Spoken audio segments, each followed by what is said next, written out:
Greetings and welcome to another edition of The Pedal Shift Project. The Pedal Shift Project is a series of conversations, thoughts, and experiments around the bike touring lifestyle.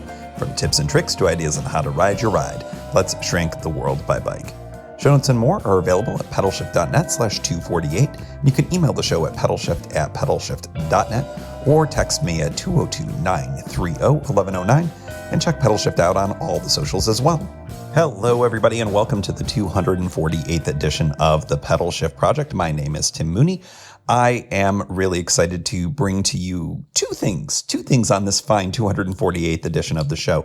The first thing is going to be a little bit, I think 1, 2, 3, 4, 5, 6. I guess you get a bonus 6 and some statistics on takeaways from this grand Microcamper experiment because, spoiler alert, I'm back, and it was a bit of a culture shock coming back to DC, more like a weather shock because it's summer and I've been basically in like late winter temperature-wise for most of my time.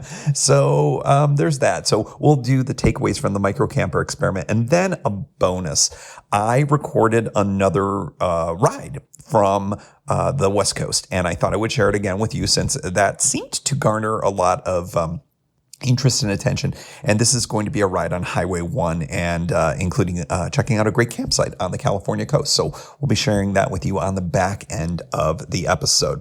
But let's get started here and talk about the takeaways from the lacrosse and how that all worked out for me. If you're new to the show or you haven't listened to any recent episodes, I refurbished a 2011 Buick LaCrosse, the most ridiculous vehicle in the history of mankind, to be a microcamper for my partner Kimberly and I. And we drove it all the way across country and all the way back. And we used it as designed, as intended. And I wanted to share with you how it all ended up working out because I spent a couple of episodes with the build out on it.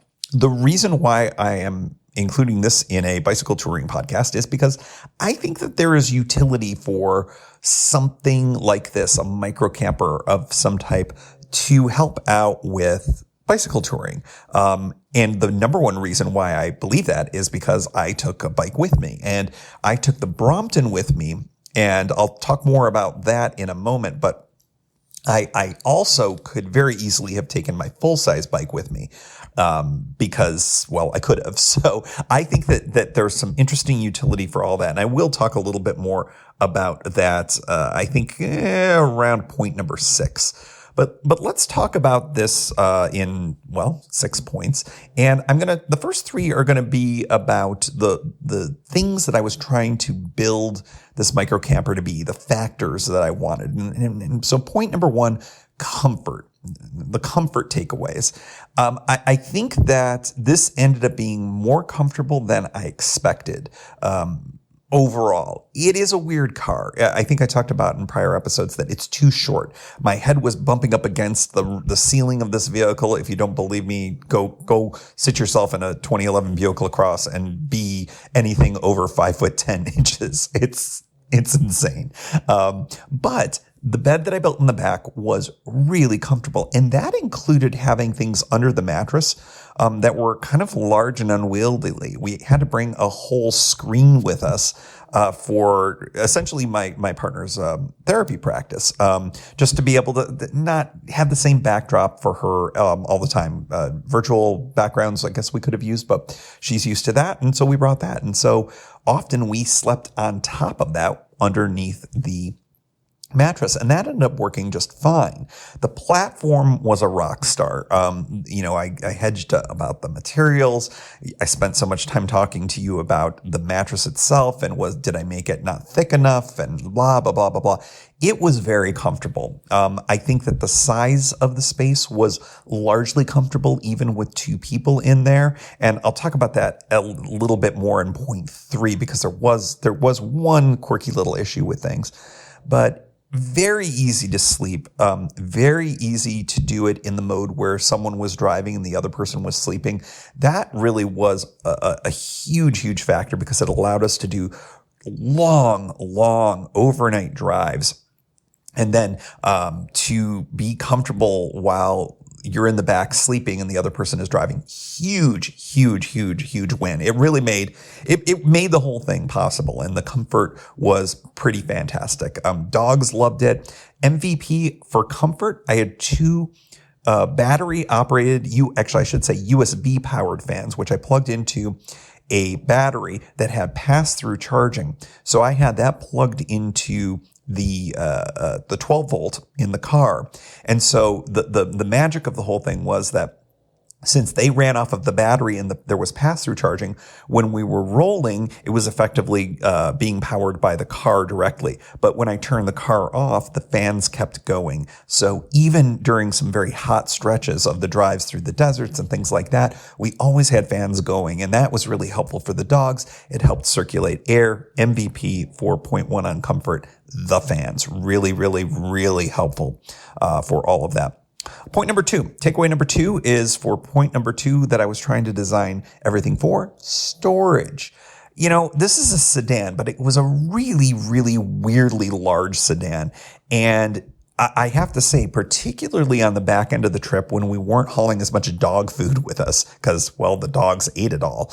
Not that we couldn't have purchased dog food on the road, but our dogs are kind of particular, and we had a particular bit of kibble plus a particular type of wet food that we mixed in with it. So we carried it all with us, a month's worth. That was the one thing that was probably something we could have done a little bit differently, but long story short, there was plenty of storage room. The big ticket area that I took much more advantage of later in the drive was underneath in the trunk section underneath the platform. The spare tire was there, but there were a lot of voids where if you were smart about how you pack things, tons of space. I essentially packed most of the camping equipment in that space and then some, a small bag of gifts that Kimberly got, for instance.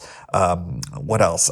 My bike helmet, a lot of things that were just small enough to fit in those voids, really freed up a lot of space in other parts underneath the footwells in the rear section, underneath the platform where the seat normally would have been. Huge spaces to get storage in.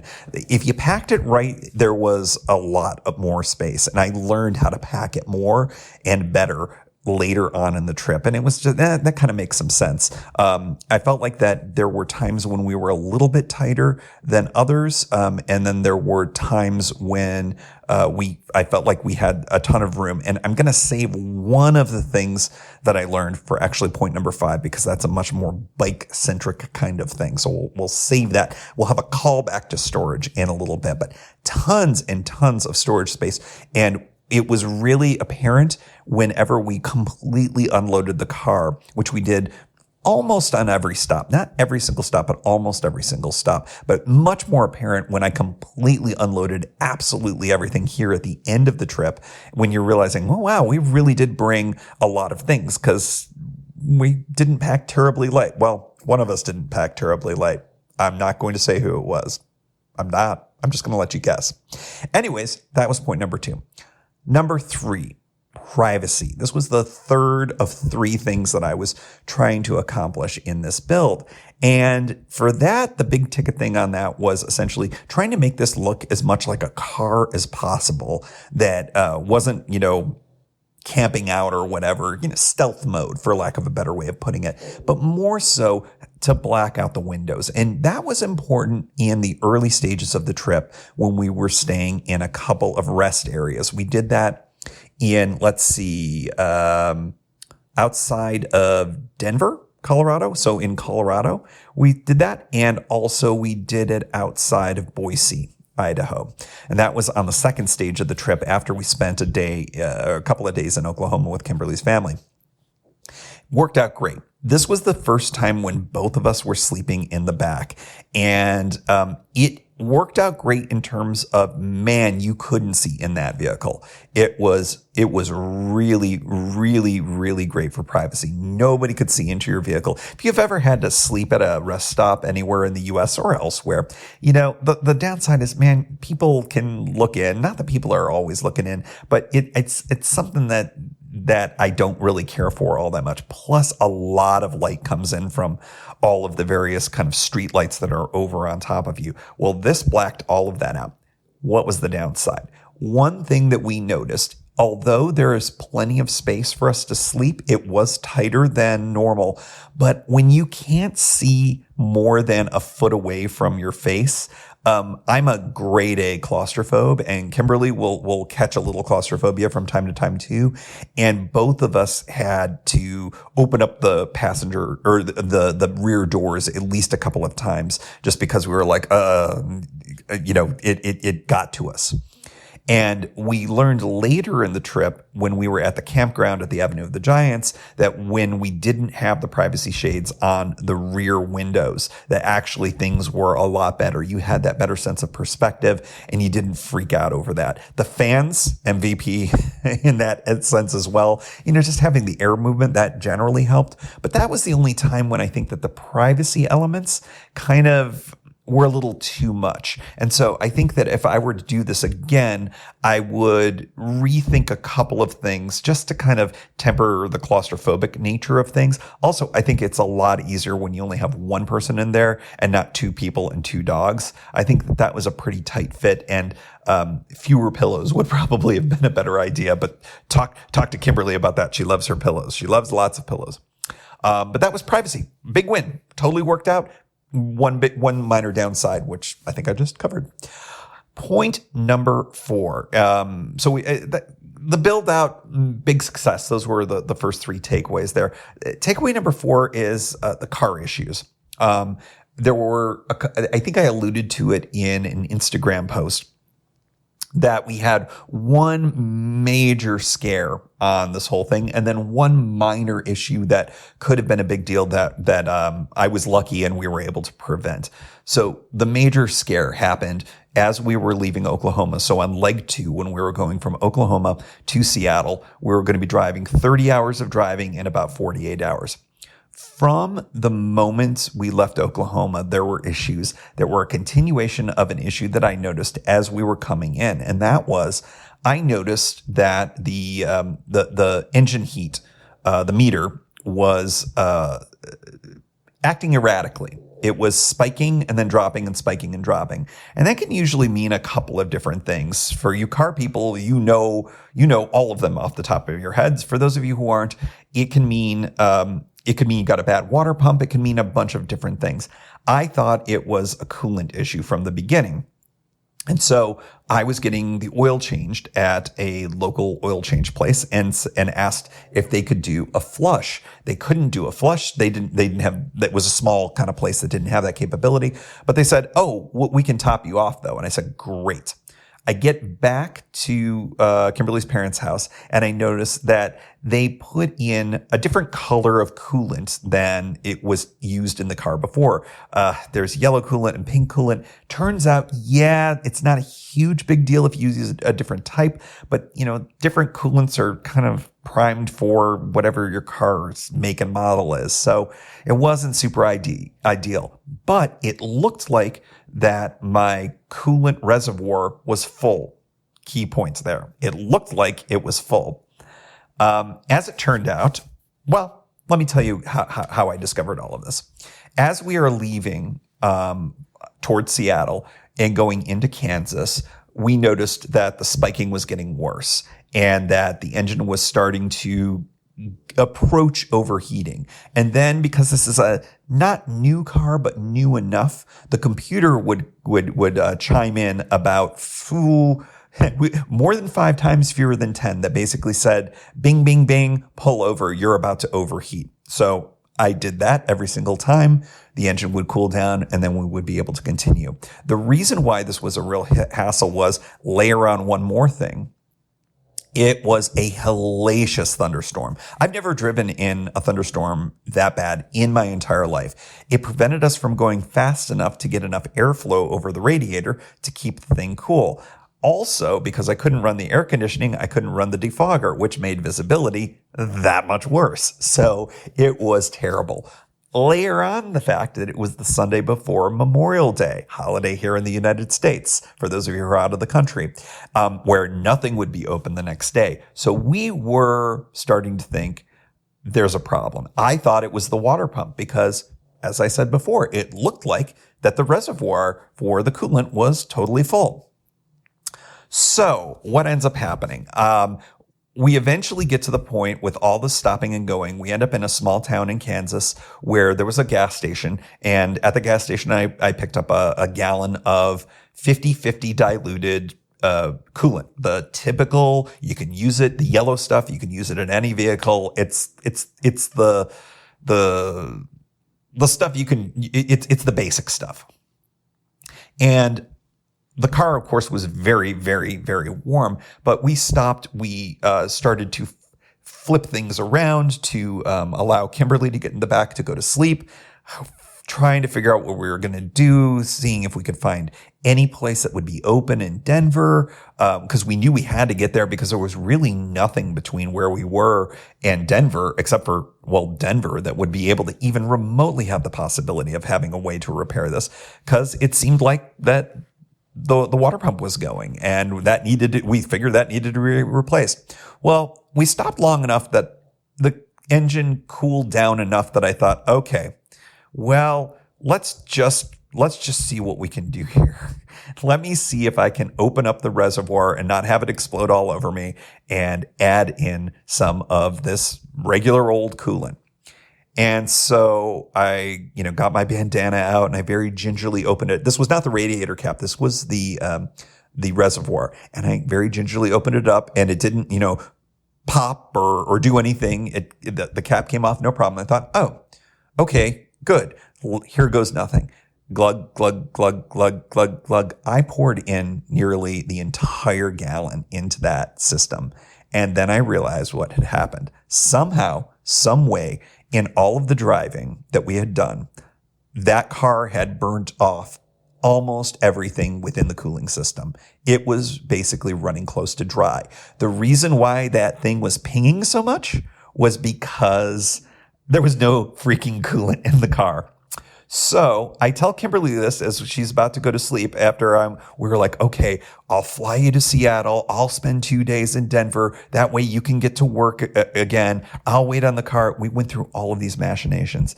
And then I turn on the engine and check engine light comes on. Your power is reduced by the computer, but all of a sudden the temperature gauge that had been up all the way for a while was back down and stayed rock steady where it had been when it was running just fine. That was the problem. And so we still had a check engine light. We still got nagged for a few hundred miles about engine power is going to be reduced. But then magically, what happened? Well, we get to Denver and everything is fine. And I'm thinking, was that it? Was that the only thing? And a couple hundred miles later, that message that said your engine power is reduced. Well, that went away. We never saw it again. The check engine light stayed on. I thought, well, of course the check engine light is going to stay on. We basically ran it stupid hot for hundreds of miles for hours on end. Of course, I'm going to have to get that looked at. I'm going to have to get some mechanic to come in, check everything, and then trip whatever sensor it is. Well, a few hundred miles after that, by the time we got to Portland, that check engine light went off too, because it ran cool for probably whatever 1,000 number of miles the computer deemed it to be not a problem anymore. So that was a very lengthy story to tell you. Turns out you need coolant in your car. So that was a big scare. We thought that it might have scuttled the whole thing. We thought we had major issues. And within a few hours, it was fine. And guess what? Didn't have a problem the rest of the time. And man, do we run that car hard. We did several drives that were effectively 24 hours or more of rather continuous driving. Not completely, but rather continuous driving. So rock star. The other thing that happened from a car issue perspective is I caught a flat before it happened.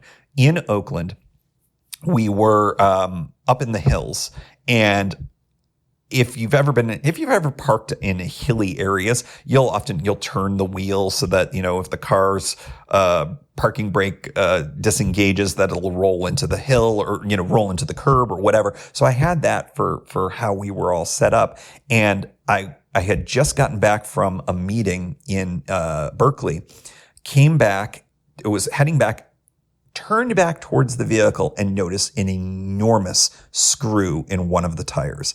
And this was not an easy place to be able to change a tire. It was on a hill. It was on an angle. It also would have been very difficult to get roadside assistance, although I'm sure they would have been able to do it, but it would have been a pain. So I immediately ran in, told Kimberly, I'm going to go back down and get this fixed. And so I did. Before there was any issue, there was no leak. I didn't lose any air tire pressure, but I did manage to get it fixed. That would have been a real bummer. That could have occupied a lot more time and a lot more hassle. And to be able to take care of it in that moment, with even though it was a drag to have to go all the way back down and all the way back up, and it was probably a couple hours worth of extra time, I was able to work at the tire place. And so, any car issues? Point number 4? Yeah, but not the big ticket thing solved itself. And was a less of an issue than we thought. And catching that flat before it happened, otherwise, flawless, just flawless, considering the punishment we put that car under. I have made fun of that vehicle for months now. Well, for years, but months for you, but for years of my life. I'll tell you what, it did all right. And considering the punishment we put it under, as I had mentioned, pretty impressive. I will have to say, to bring it back to bicycle touring for a moment, bike touring definitely trains you for life outside of bike touring. I feel like that I walked through the challenges that both of those things gave me, and I feel like that the challenges that bike touring gives us, when I get flats, when I have mechanicals, when something, I've had bike tours scuttled for all sorts of reasons. And, I'm constantly thinking a couple of moves ahead. What can I do? How can I solve this? How can I bypass this? And I think that bike touring really helped me through all of this, keeping a little bit more of a level head, realizing, what, if Kimberly and I have to separate for a couple of days, we'll get this fixed. We'll be able to move on. This is not as much of a disaster. As it turned out, it ended up not being a huge disaster, but keeping a cool head, I think that is cooler because of bicycle touring, really helped me out in all of this. Anyways, very lengthy point 4, but had some car issues, but we solved them, and it was great. Point number 5, the Brompton. The Brompton did a little bit of an inside-outside game when it came to traveling because of a variety of issues that we had with the vehicle.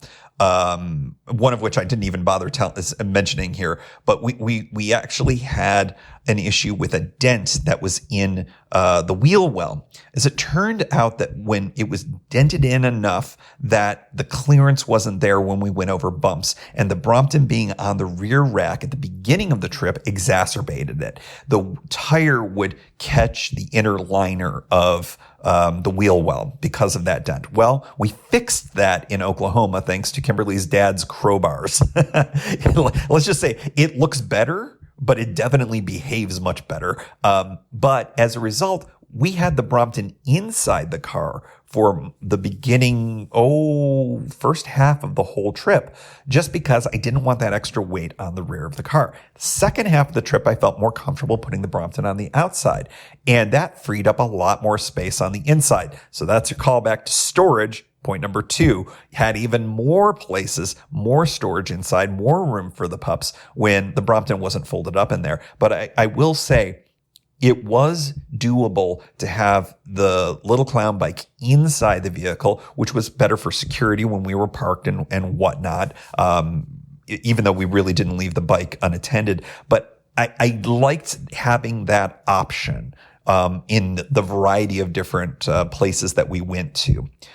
On the ride back, when we had the bike on the outside of the vehicle, basically from California all the way to Oklahoma and then Oklahoma home, that just was great. It was rock solid. I figured out a really good way to put it onto the rack. I think I mentioned that in the prior episodes. I refined that a little bit more. I used that two-lay leash so that the bike was very secure. It was locked with the auto lock. It was leashed in. It was very secure. Nobody was getting that bike off of anything there. And I think I kind of preferred it on the outside than on the inside when all was said and done, just for that little bit of extra space in the back. But the inside-outside game worked just fine, and it's nice to know that you could do it both ways depending on how much stuff you've got.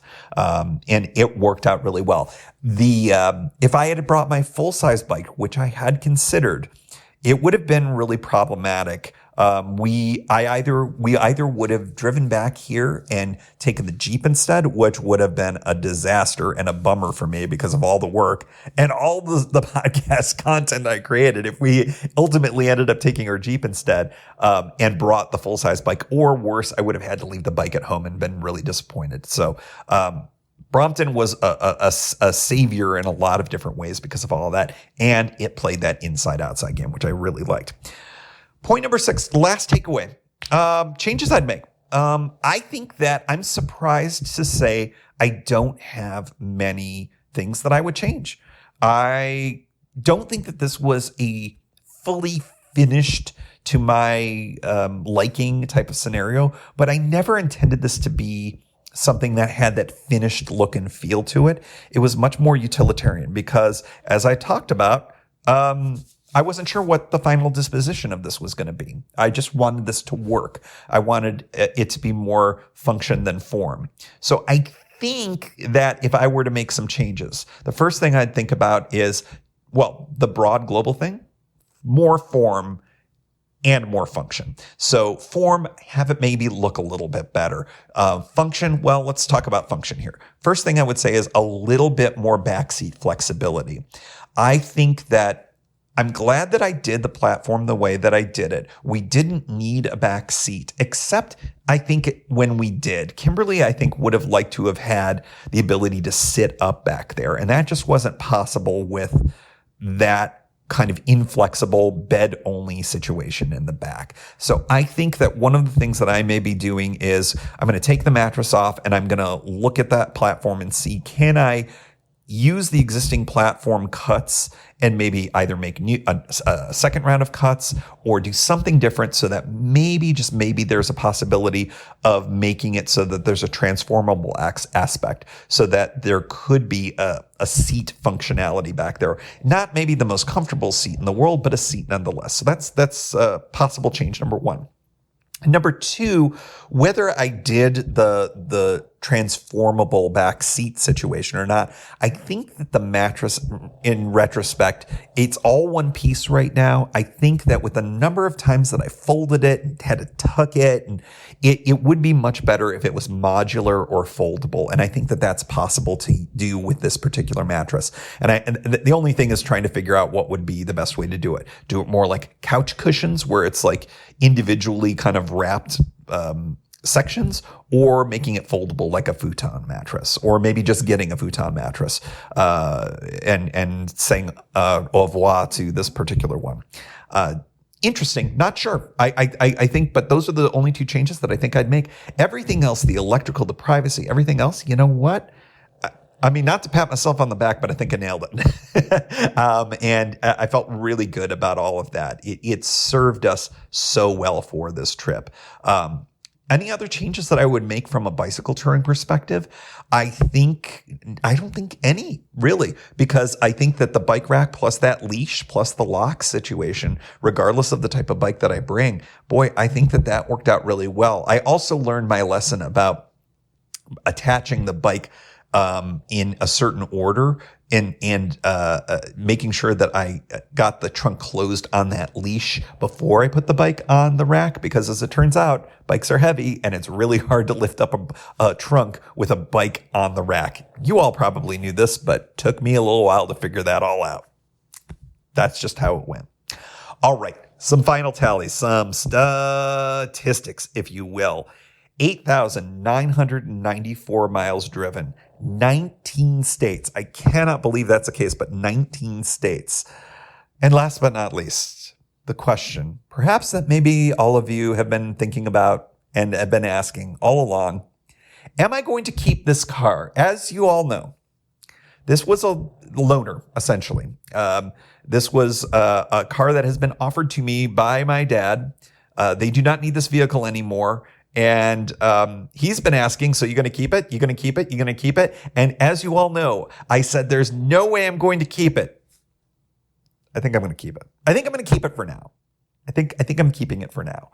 I think that it just served us so well on this trip, and I'm going to crunch the numbers and figure out, okay, how much will this cost? There is some in this kind of transition period in this nearly post-COVID world, or this transitioning to post-COVID world, where having a second vehicle does have some utility for us familially, to allow me to be at the cabin in Kimberly and DC and vice versa without having to worry about cars and things like that. So I guess I'm keeping this ridiculous vehicle, at least for now.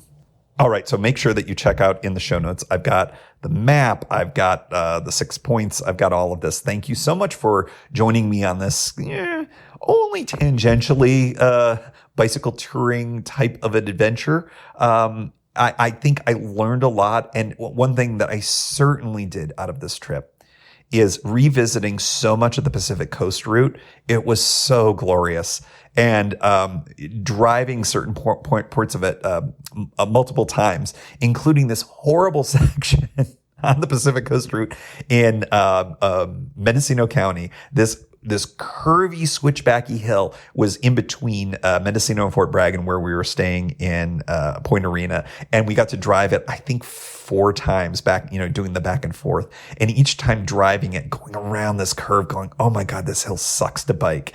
And just being able to kind of see it again and experience that. That's just one minor little thing, but all of the other parts of of that section, it was really, really nice to experience that again. It was really quite great. So let's move on, though. Speaking of the California coast, I think that it's high time that you had a chance to listen to this bonus section here. This is a portion of a ride between Walala, the last town in southern Mendocino County, going across to, I guess it's called Sea Ranch in northern Sonoma County. And more importantly, a Sonoma County campground that I've stayed at a couple of times, and just biking down there and checking it all out. Little bit of soundscape and a lot of wind. I hope this is listenable. I think it's kind of listenable, but I'm going to do it again. I got people saying, don't edit it. We like riding with you. So relatively unedited piece here of about a half-hour ride that I did, going over county lines and all sorts of stuff on the California coast. I hope you enjoy this, and I look forward to seeing you again next week. We've got a great interview next week, and of course, the road to episode 250 is on the way. Episode 250, reveal of my summer tour. So enjoy this, and we'll see you next time. Good afternoon from Walala, California, in Mendocino County, one of the highlights of the Pacific Coast Tour. The ACA route, I should say. I suppose it's not fully owned subsidiary of the ACA, but well known by it. I am going to do a quick half-hour loop, and given the type of feedback that I got from folks from the unedited ride on the Avenue of the Giants, I thought I would do the same here. And we're going to go on Highway 1 here to Sonoma County and back, I think. To be honest, I don't quite remember how far Sonoma County is. I believe it's really close, like really close. In fact, it is, according to the mile markers here, exactly a half mile away. So I'm going to do more than just go to Mendocino County and back. Interesting, having of course not ridden on Highway 1 yet this trip, except, well, no, I have not. I'm not used to the lack of shoulders in the same way. And this is a very low-shouldered portion of the route. So, just hopping right on the highway, not exactly what I would call feeling super great. But There's about, I'd say 18 inches of shoulder. The downside is the vegetation's, at least in this part, overgrowing. So I do have to hop out and take the lane a little bit, but it's not so bad. The interesting thing will be coming back northbound. But as I look at it, I think the northbound shoulder is better, at least here on the Mendo side. So it's fun to be back. Really have fond memories of Wallala. This is, I believe, although it's a bit of a climb as memory serves, I'll have time to at least come close to, if not get to, the campground that I typically stay at around here, which would actually be kind of fun. Here we go. Crossing the river that I should know the name of into Sonoma County. So that feels like I'm doing something. And Wallala Point Regional Park, I believe, it may not be that. That's the sign I'm reading right now.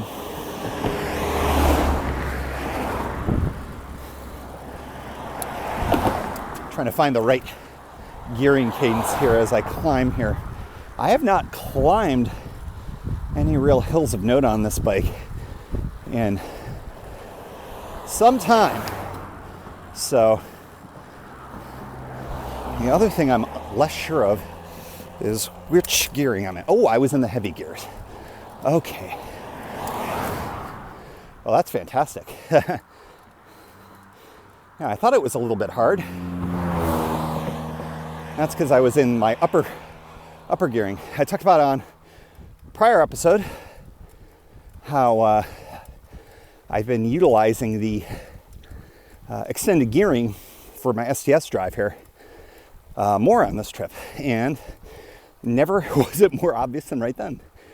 So yeah, just spinning up this hill, not even in the lowest gear, so that's pretty great. Now, also not loaded. You can hear cars going by. Lots of room. It's interesting, you know, California law requires 3 feet. And just, if a car did nothing but stay in the middle of the lane, I feel like they would easily achieve the 3 feet so long as I'm on the white line or just to the right of it as I am right now. But most cars, or trucks in that case, will hug the double yellow median and give me closer to 5 or 6 feet of space, which feels a lot better. You'll hear from my huffing and puffing that the angle of ascent has gone up, but that's fine. I'm almost to the top, which is fantastic. We hit a vegan bakery in Wallala before tackling this ride, so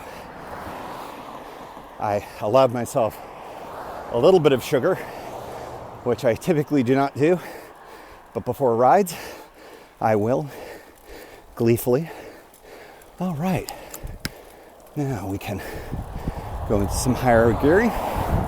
This is Sea Ranch, a separate community here in Sonoma County. Oh, and this is where the campground is. So I'm thinking I may, rather than drive around Sea Ranch, why don't I take you to the campground?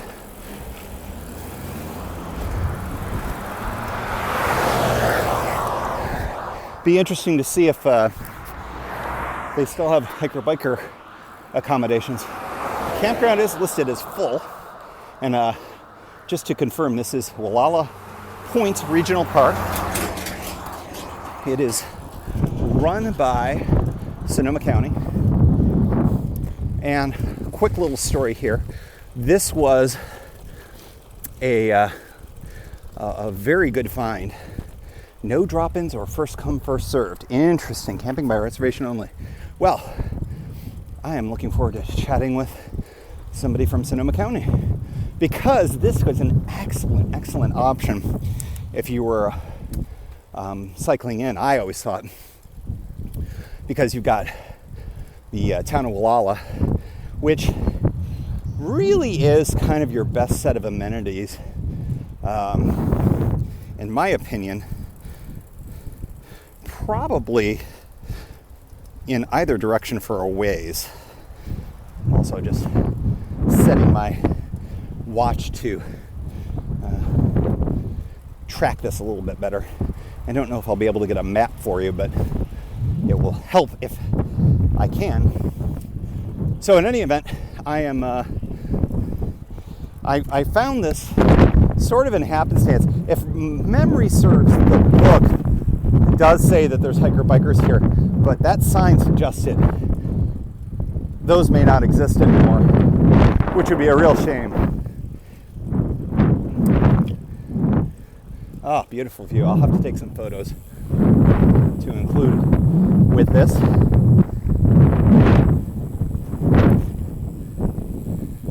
Yeah, all the work to get up. Now, I'm gonna have to buy it back again. Another element about this, let's see, just seeing, camping by reservation, only camping. Let's see, base rate, extra vehicle. Does not include a hiker-biker thing on the side. Oh, campers and hiker-bikers. $5 per hiker-biker, so, and pay in the campground. So, confirmed, this does do hiker-bikers. So, why don't we use the opportunity of me recording this trip. Also, it keeps me off of Highway 1, which was fine, and obviously people do it. I feel like I'm all over the map, so welcome to the non-edited recording here. Because I think I started saying some things and then have fully forgotten it since then. If you're in an RV, they have a dump station here, which is very helpful. Yeah, just the spacing and the timing. I feel like one of the things that I did was I skipped Manchester and come here. And it just sort of splits up the day a little bit better for the next day, if memory serves, when you're doing the route.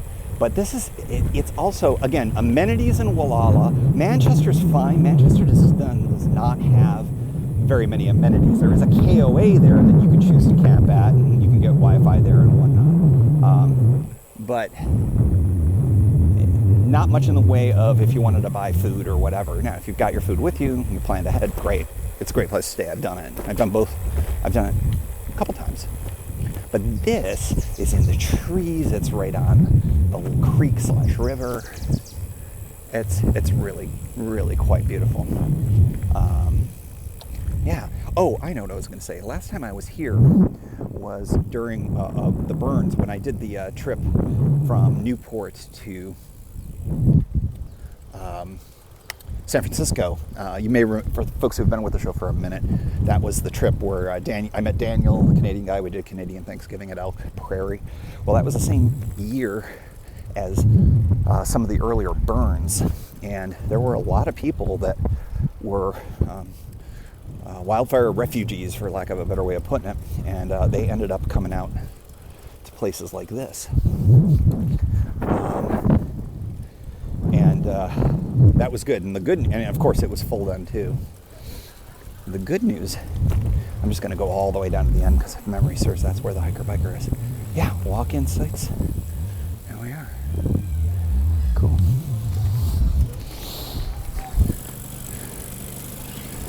Cool.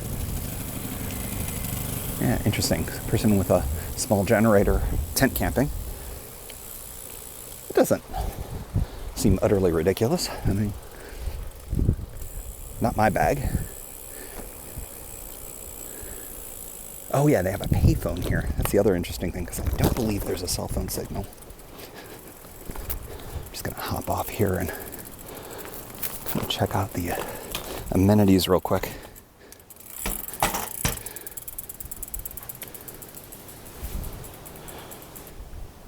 And yeah, pretty much as I remember it. Oh, I wanted to check cell phone signal. None, as I seem to remember.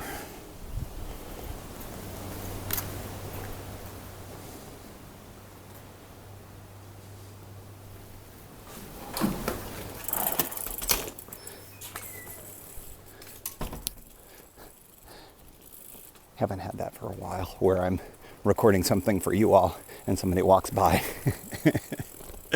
and I'm like, oh, they think I'm crazy. They think I'm utterly and completely crazy. And maybe they're right. Yeah, beautiful space, very covered. Sometimes this area can be warm, very rarely. But the tree coverage is helpful just to kind of get out of the sun. A day like today is pretty sunny, but it is very cold. As I'm recording this, it's during the absolutely insane, how can you not believe in climate change, heat wave that is hitting Portland and Seattle. My family is suffering through these absolutely insane temperatures. Celsius, folks, I'm sorry, I'm not going to be able to do the conversion, but it's, I believe, 115 or higher in Portland today. Man, what's that got to be? Is that, no, it's not 50, it's somewhere in the 45 range Celsius. Is that right? Double it and add 30. Yeah, it's somewhere in there, 44, 45 degrees. This is Portland, Oregon. That's just insane. Here on the coast of California, we're south enough that those temperatures aren't that heat dome isn't hitting San Francisco, for instance, which is south of here, but the temperature is a very, very nice 60, I think, right now. And, when you look at the temperatures, it's not being impacted by it at all, which is good.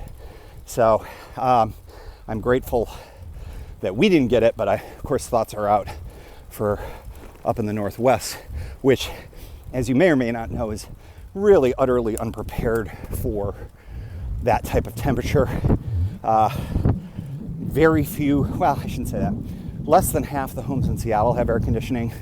Fewer than, I would say it's probably a little bit higher in Portland. Maybe up to 2/3 of the homes have some form of air conditioning, but they're also getting hammered much more lately with all of this.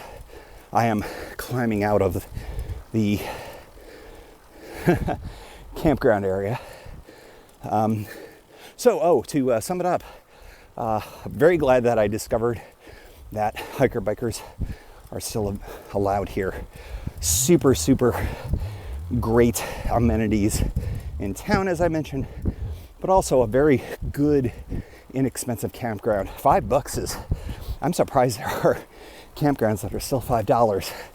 When I first was exploring the Pacific Coast by bicycle 9-10 years ago, I remember that there was kerfuffle in Oregon that the campsites were going up from either $3 or $4 to $5.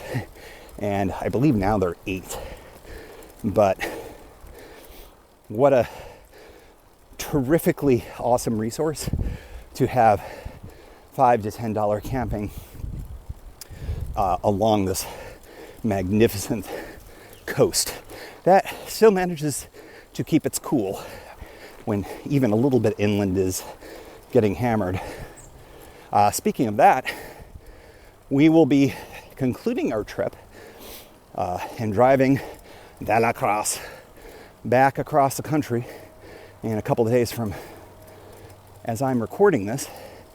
And the temperatures that we'll be encountering will be quite literally close to double.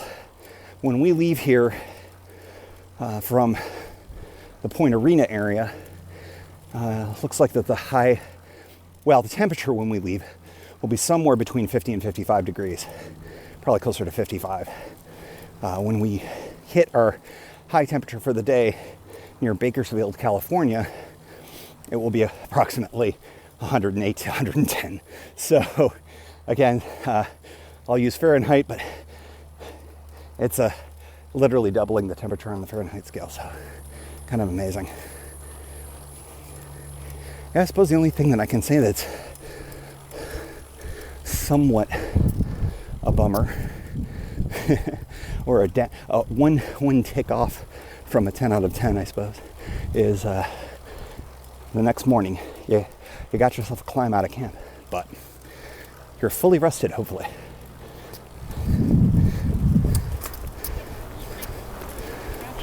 Get up there and have a day.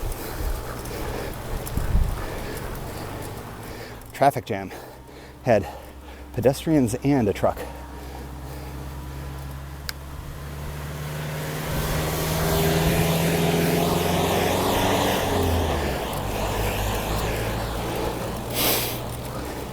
I'm wearing an all black merino wool sweater that is soaking up the sun quite efficiently, thank you very much. So even here at 60 degrees, which I'm starting to think is my temperature, it is warm. Now, back under the cool shade for 3 seconds or so. What a difference it makes, you know? I mean, I don't think I'm breaking any news there. Solar energy creates warmth. Film at 11. The picture that I promised. I think we proved last time that you can take pictures while you record and successfully do so. So, let's try this out. There's a gravel, which is just thick enough to get the bike. Don't know if this is going to be a thumbnail, but it could deserve to be. That's pretty good. I don't like taking pictures generally of me and my helmet.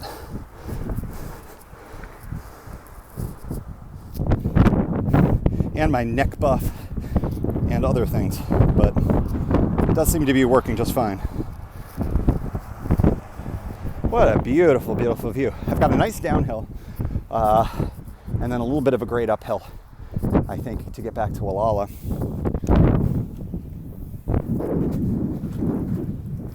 Fun to be back on the route again. And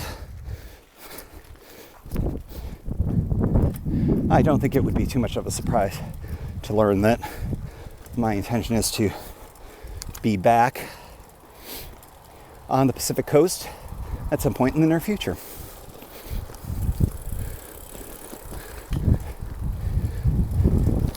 Oof. I pumped up my tire pressure. One thing I learned on the trip on the Avenue of the Giants was I needed more air in the tires. And it's interesting. I mean, again, breaking news, right? Dude with Bike Touring Podcast says make sure you have properly inflated tires, right? However, on the Brompton in particular, having that little bit of give, while great on a traditional touring bike in my experience, is not as good for the Brompton. All right, you're gonna get some wind. We're gonna be going downhill. We're going no-bow. Not the way that most people go. 10%, I think I have heard and repeated on this show, so it must be true. 10% of the people go this direction. Definitely a little bit of a prevailing wind against, and as you're hearing probably right now, wind. We're going downhill.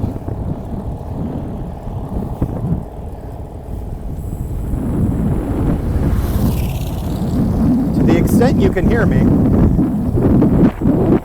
motorcycles gave wide berth.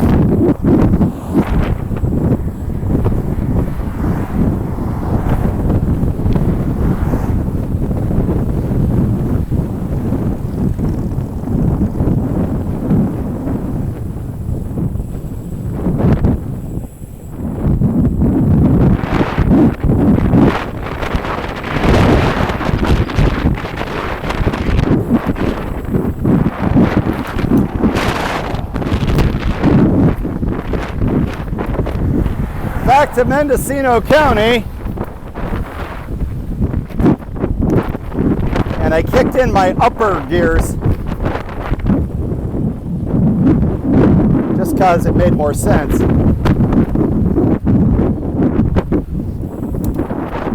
And went back down to the lower set.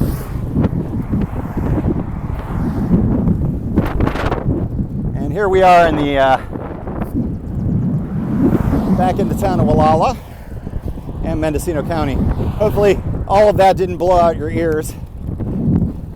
If it did, well, maybe I will edit it slightly.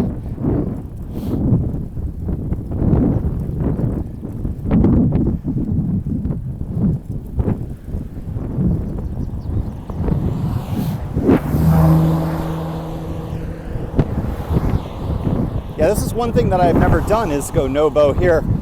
Typically, when I've stayed at that park, which I believe I've done twice, I'll pick up everything I need and I won't turn back.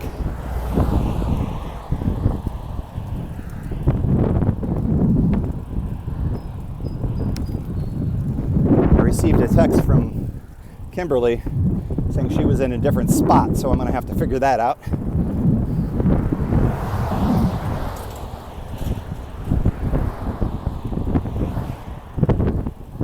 I'm using this as my lunch break, by the way. As I had mentioned on the show, this is a mostly work trip, or a remote work trip, which allowed us to have all of this time in these great places.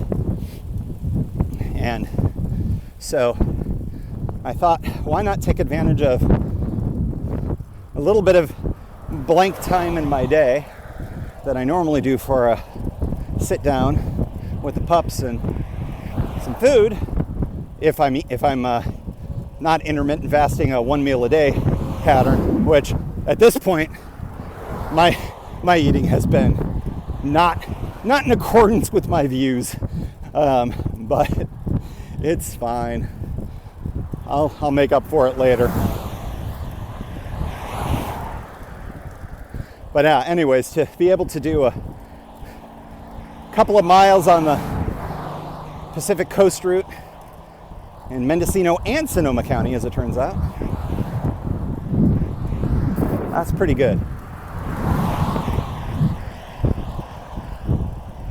I'm hoping to be able to go back towards the city of Mendocino, or town of Mendocino, because that's where the Mendocino County mile marker 44 is, in between here and there. And I can't remember if I laid down a pedal shift sticker, as I am wont to do on mile marker 44s. I've had a few listeners take pictures of themselves at mile marker 44s and send them in. Always an appreciated thing. Always appreciated. I have a new coworker who went to Syracuse for grad school, and I made a thing. I was like, when I sort of had my first meeting with him the other day, I was like, I hear you're a Syracuse guy. Didn't seem to care as much as I did. That's all right though. We all bleed orange a little differently. Some of us buy orange bikes. Some of us just go there for grad school.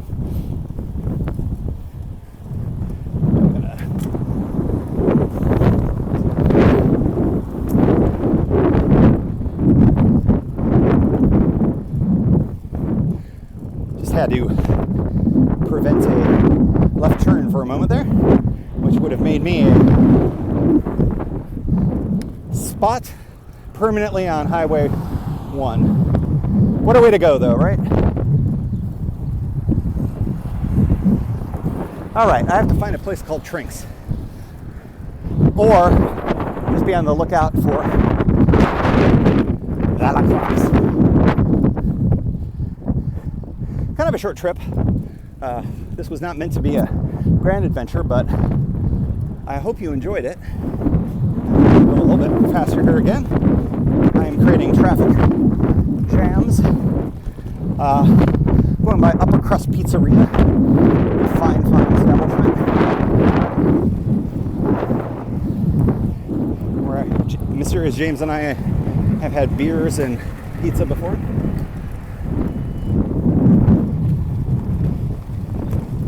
think maybe what we'll do is we'll call it a day here, call it a ride. Thank you very much for joining. I hope you enjoyed the small, discreet adventure of going to check out the headwinds and the outside of Walala camping opportunity that you can do too if you go to the Pacific Coast in California. And as always, we like to close out the show with a special shout out to the Pedal Shift Society. Because of support from listeners like you, Pedal Shift is a weekly bicycle touring podcast with a global community, expanding into live shows and covering new tours. If you like what you hear, you can support the show for $5, $2, or even $1 a month. And there's one-shot and annual options. If you're not into the small monthly thing, check it all out at pedalshift.net/society. On to the society. Kimberly Wilson, Caleb Jenkinson, Cameron Lean, Andrew McGregor, Michael Hart, Keith Nagel, Brock Didis, Thomas Skadow, Marco Lowe, Terrence Manson, Harry Telgadis, Chris Barron, Mark Van Ram, Brad Hipwell, Mr. T, Nathan Poulton, Stephen Dickerson, Vince LaGreco, Cody Florchinger, Tom Beninati, Greg Braithwaite, Sandy Pizzio, Jeff Muster, Seth Pollock, Joseph Quinn, Byron Patterson, Joachim Robert, Ray Jackson, Jeff Fry, Kenny Mikey, Lisa Hart, John Denkler, Steve Henkel, Miguel Quinones, Alejandro Aviles Reyes, Keith Spangler, Greg Towner, Dan Gebhardt, Jody Zeranin, Lucas Barwick, Michael Baker, Brian Bechtal, Reinhard Biggle, Greg Middlemas, Connie Moore, William Gothman, Brian Benton, Joan Churchill, Mike Bender, Rick Weinberg, Billy Crafton, Gary Matushak, Greg Latois Lopez, James Sloan, Jonathan Dillard, John Funk, Tom Bilch, Ronald Piroli, Dave Roll, Brian Hafner, Misha LeBlanc, Ari Messenger, David Grutke, Wally Estrella, Sue Reinert, John Letko, Stephen Granada, Philip Mueller, Robert Lackey, Dominic Carroll, Jackie McCulloch, John Hickman, Jack Smith, Carl Presso, David Neves, Patty Louise, Terry Fitzgerald, Peter Steinmetz, Timothy Fitzpatrick, Dave Fletcher, James Stratakis, David Neves, Mike Lazuski, Hank O'Donnell, David Zanoni, David Wild, Matthew Sponseller, Chad Reno, Daniel Greger, Spartan Dale, Carolyn Ferguson, Peggy Littlefield, Lauren Allen Smith, and thanks also to all past and anonymous folks for helping make this show happen. Thank you for joining. You can find Pedal Shift at pedalshift.net for more great bicycle touring content. You can hear the Pedal Shift project through Apple Podcasts or your favorite podcast app. Opening music courtesy of Jason Kent off his self-titled album. The track is called America. Check out his band Sunfield's latest release, Mono Mono, wherever cool music is available.